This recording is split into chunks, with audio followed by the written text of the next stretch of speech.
యెషయా గ్రంథము 51వ అధ్యాయము 11వ వచనం. దుఃఖమును నిట్టూర్పును తొలగిపోవును, నేనే మిమ్మును ఓదార్చువాడను. ప్రియులరా, దేవుని వాగ్దాన వాక్యము. అనేక పర్యాయములు మనము దుఃఖము గుండా వెళ్ళి ఉండవచ్చు, నిట్టూర్పులు విడిచి ఉండవచ్చు, లేక మనల్ని ఓదార్చువారు లేకుండా ఉండి ఉండవచ్చు.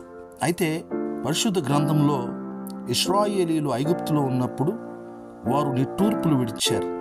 ప్రభు వారిని చూశాడు, బంధకాల్లోంచి బానిసత్వంలోంచి వారిని విడిపించాడు, వారిని బలపరిచాడు, ధైర్యం ఇచ్చాడు.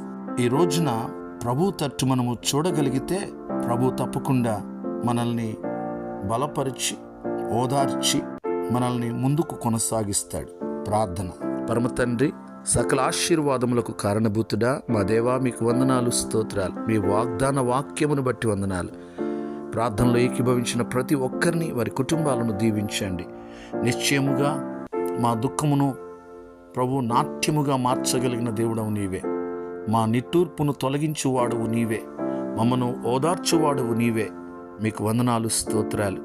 మా ప్రియులు ప్రభువా, వారి యొక్క ప్రభు దుఃఖము ఏమైనప్పటికీ, వారి నిట్టూర్పులు ఏమైనప్పటికీ, అయా వారి యొక్క భయము ఏమైనప్పటికీ వారితో మీ సన్నిధి ఉంచండి. వారి అవసరతలు ఏమైనప్పటికీ వారిని ధైర్యపరచండి. మీరే మహిమ పొందండి.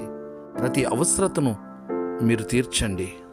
మీకు వందనాలు, స్తోత్రాలు చెల్లిస్తూ యేసయ్య నామములో ప్రార్థించి స్తుతించి అడిగి వేడుకుంటున్నాం పరమ తండ్రి. ఆమెన్.